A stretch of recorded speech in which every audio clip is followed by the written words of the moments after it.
What's up, hobby friends? My name is Casey and welcome to another miniature rescue. Today, we're going to take a look at a pretty bad model, but we're going to use it to do some serious good.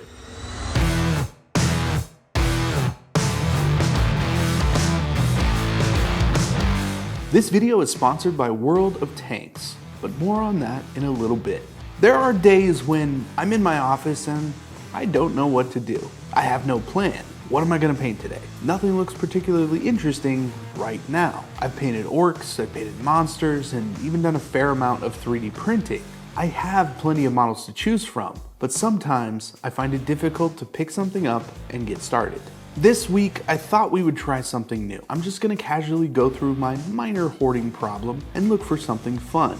No pressure and no intentions, other than finding something interesting that needs a little help, and in turn, using that model to help someone else. And I'll get to that part in a minute. But before that, let's hear about today's sponsor. This video is sponsored by World of Tanks. From December 1st to January 9th, World of Tanks will be hosting its biggest in-game event of the year, Holiday Ops. The perfect time to start World of Tanks, which is exactly what I did. Using the code TANKMANIA at registration, I picked up a free 7-day premium account, 250,000 credits, a premium tank, and 3 rental tanks, good for 10 battles each. And you can too, by following the link in the description, downloading World of Tanks, and using that code during registration. Not sure how to get in on the action? Well, World of Tanks is available on PC, console, and mobile, so you can jump in at any time. And did I mention, this game is absolutely free to play. Arnold Schwarzenegger is back from last year, but he isn't alone this time. International star Mia Jovovich makes her Holiday Ops debut. She and Arnie will greet you at the headquarters in your village. The Holiday Ops event has been really fun so far, getting rewards like premium tanks, customizations, crews, medals, in-game items, and special missions. And while I'm still working on this one, you can complete character missions from Arnold and Mia to get them as commanders. So I'm really looking forward to finishing those up really soon. Here's a fun fact. The tank M47 Iron Arnie in Holiday Ops was created with the help of Arnie and was inspired by the real tank that he personally owns. On top of that, there are over 600 tanks in this game. So whether you like to rush in guns blazing, ambushing your opponents with sneaky tactics, hanging back to take them out from afar, there's always a new way to play. Don't forget to click that link in the description below to download World of Tanks right now and claim your free rewards today using the code TANKMANIA during your account registration. Thank you again, World of Tanks, for sponsoring this video. Now let's get back to painting that mini. I do feel like this is something that happens to a lot of hobbyists out there. We all end up with piles of gray plastic, and for some reason or another, we just can't think of anything to do when we sit down to hobby. Of course, there are things that can help us make decisions. Personally, I leave models out on my desk so I can think about them and the types of colors that would look good, what possible conversions they could make.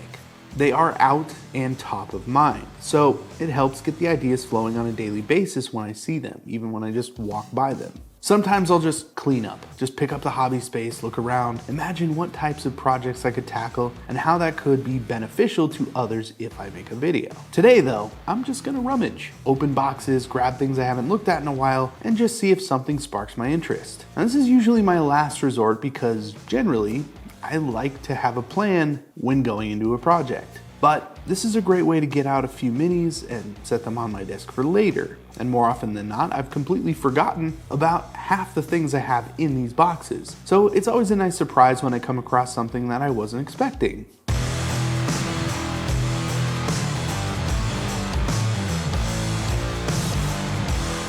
This is a 3rd edition Dark Eldar Archon, a notoriously weird looking model that also comes with a few hobby problems that plagued a ton of people when this model came out, and even now is still kind of a huge pain. The face. Can we just talk about the face for a minute? It's, how can I put this nicely? It's just bad. Bad! It had nothing, no fire, no energy, no nothing! It's literally a mask of skin that's pulled over the dude's face, and it's also a little too face-shaped to look like that, so it ends up just looking kind of weird on this model, especially when you consider what most of this army looked like back in the day. Now, I know there are skin-toting models in this range, and that really is where this model belongs, but there were still people using this model as an HQ unit in the late 90s. This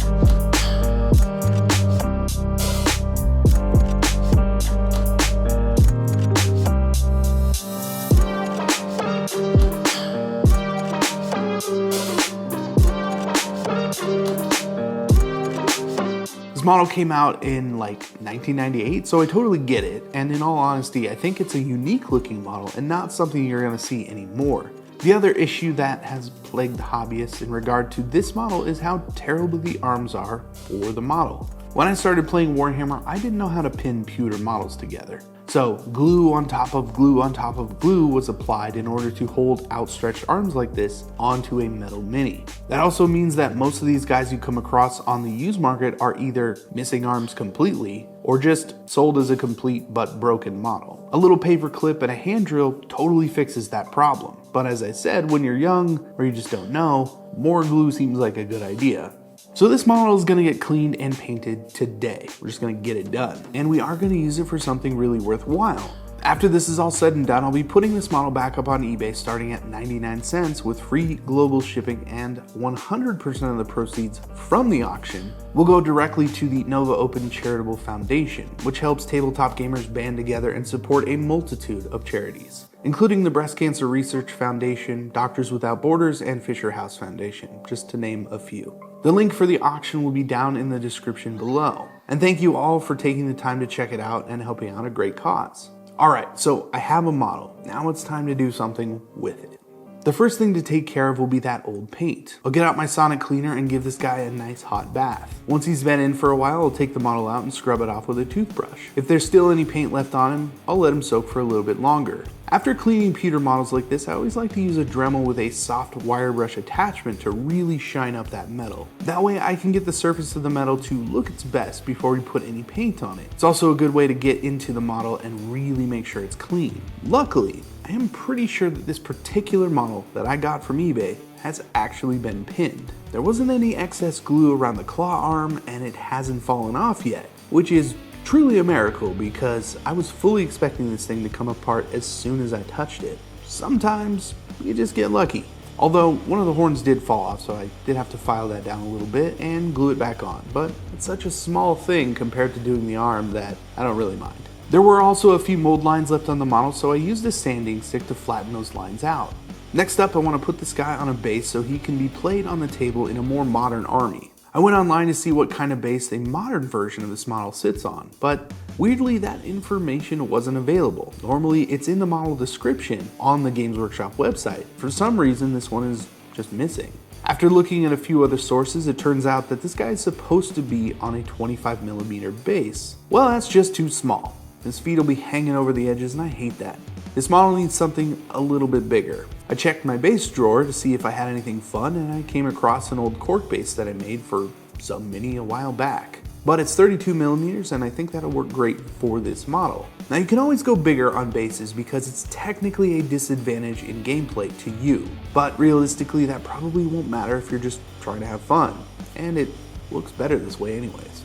I tear away some of the cork and rearrange it to make a nice little platform. Using some super glue and my jar of dirt, I fill in the cracks and bring in more texture to the base. I'm gonna go pretty simple with this because I want whoever ends up with it to hopefully be able to base it similarly to their own army. Otherwise, an easy textured base with some dry brushing will still look pretty good on this model. It just won't be super fancy. All I need to do now is prime this model and get some paint slapped on. Normally, I would opt for a zenithal coat of white ink, but I painted some older Dark Eldar in the past, and I like darker armor schemes a little bit better. So straight out of the airbrush with some Incubi Darkness is a very fitting way to start. I want to follow that up with some lighter gray mixed into that initial color and work my way up. Painting a model like this gives us the same idea as a zenithal highlight. I can catch raised details from above with the lighter mixes of color, but the gradation is a little more subtle. There's nothing that is absolutely pure black next to a white undercoated color. It's not a huge difference, but the overall color is a little darker than if it was over a white undercoat. Something to keep in mind depending on how light or dark you want your colors to look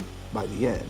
Next up, I'll start to block in some of the other areas on this model, namely the face and cloak. For both, I want there to be a deep purplish shadow, so a nice brown purple will go down over all of those areas. To start bringing out the details on the skin mask base, I'm going to slowly introduce a pink flesh tone to that brown undercoat. At first, I just want to get good coverage all over the little stretchy details, and then I'll start bringing in more of a pale white flesh tone to really bring out those details. Since this face is just old stretchy skin, I really want those lines to be deep and almost leathery, not too clean or alive, and showing off as much detail as I can get. I'm pretty happy with the results on this one. The lines are deep and the face definitely looks like old skin, so it fits the idea that the model is going for. Now don't get me wrong, it's still a terrible face, but at least now the idea is sold and I don't really care as much anymore. The cloak gets a very subtle treatment, but swapping everything out for a variety of reds. The folds in the cloak are really pronounced, so I want this shift in color to be pretty noticeable. Using a pretty thin layer of dark red, I'll do several passes to build up that color before moving on to a brighter red. At first I had this thought to go ahead and make the hair red as well, kind of using the same idea as the cloak and just wet blend all the colors together. But for real, this dude has some serious hair, and that would have been a little overwhelming. So after half painting with red, I switched over to that dark purple brown and went over that. The idea will be to add some off-white color to that and start to pick out strands of individual hair going lighter on top and leaving the underside that darker color. After spending probably way too long on this part, I ended up using a purple wash to push all of those colors back and just bring them closer together. The wash darkened everything down and got a little more separation between each strand. That made it a lot easier to come in and pick out a few of the larger strands to highlight and make the hair look pretty good. Next up, I'll take care of the gold details. There are really only a couple of things on this model that are generally painted gold, and those weren't too bad. But the weird thing that most people do, including the actual box art for this model, is to line the edge of the pauldrons with gold. Now I say it's a little weird because the model that I have, the actual sculpt that I have, doesn't have any separation for a line like that. I'm not sure if they got sanded off or if they never actually existed at all. Either way, I'm just gonna go for it and paint a thicker edge highlight on each one. The rest of the metallic parts will be base coated in dark silver. And now that everything is pretty much painted in, I'm going to use a red wash over the gold to warm it up a little bit and bring in some deeper shadows. This will help it blend a little bit better with the lower half of the model that has all of that red on the cloak, and bring in some color variety to the metals overall. A major step in making this model look better will be to edge highlight everything. Every edge on this model gets a highlight. And this really helps bring that armor together, and you can see the gradation in color a lot better when there is a bright line next to a shadow. Definitely armor that was designed very specifically to be edge highlighted into infinity. It's not terrible, it still looks good. Last but not least, I'll brighten up all of the metallics by edge highlighting and layering over them with a bright silver. This really gets them looking good and they stand out nicely. I even ended up using a little bit of color shifting paint from Turbo Dork and put that over the energy core of the handgun. It's a little bit reminiscent of the way that the previous owner had painted this model, that kind of green and gold look, and I thought it was a nice touch for the gun. Nothing too flashy, but it does add a little something special. Alright, so that pretty much does it for this model, and you know what, I got a little kind of confession. Now that I've actually sat down and painted it, I kind of actually like it.